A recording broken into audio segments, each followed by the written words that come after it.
We're given some box with some dimensions, and we're asked several questions about it. The first question is, what is the volume? Well, the formula for the volume of any rectangular prism is width times depth times height. As we can see, that's 3 times 3 times 5. So we plug this into our handy-dandy calculator. We say 3 times 3 times 5. And we get 45. And that's 45 inches cubed.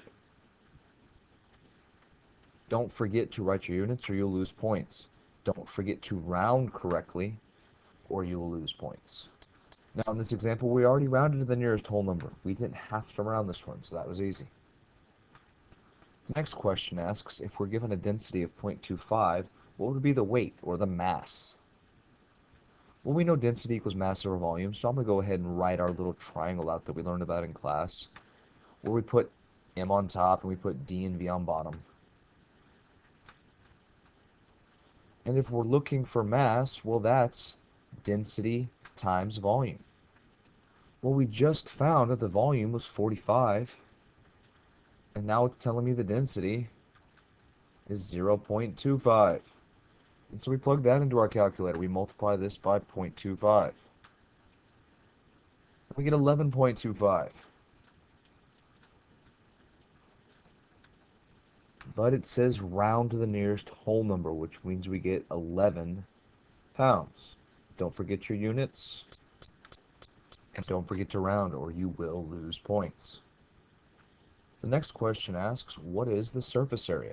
Well, our formula for surface area is 2 times the width times the depth plus 2 times the width times the height plus 2 times the depth times the height.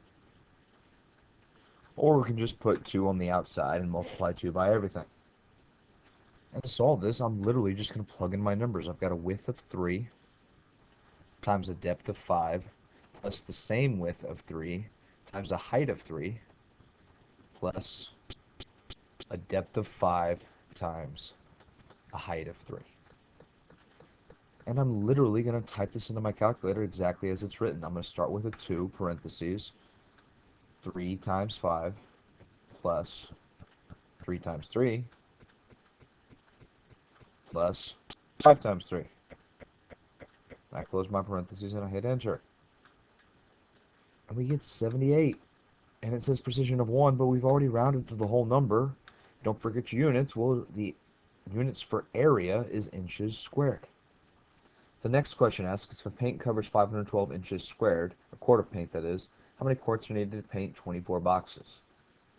Well, we need to find out what is the surface area of 24 boxes? Well, one box equals 78 inches squared, which means 2 boxes would be twice that, 3 boxes would be 3 times that, and 24 boxes would be 24 times that.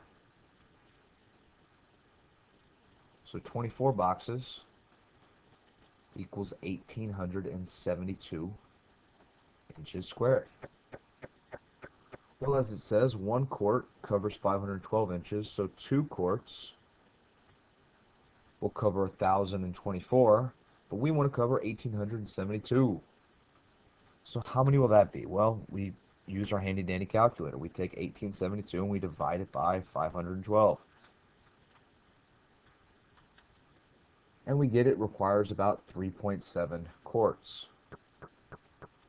And you might wonder, well, how do I know if I'm going to multiply, or how am I going to know if I'm going to divide?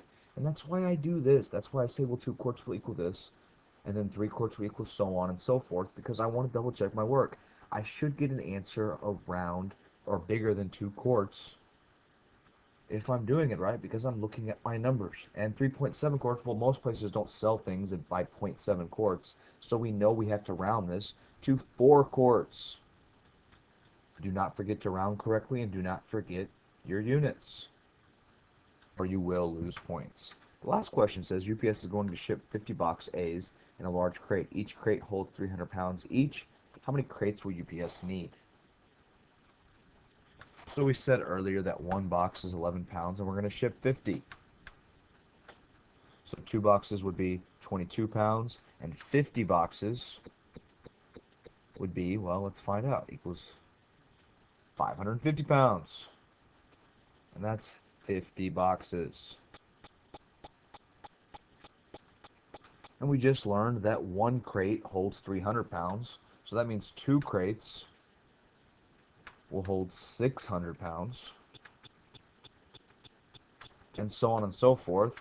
Well, I kind of already have my answer, but just to double check, I'm going to type in, well, 550 divided by 300. And we get 1.83. So 1.8.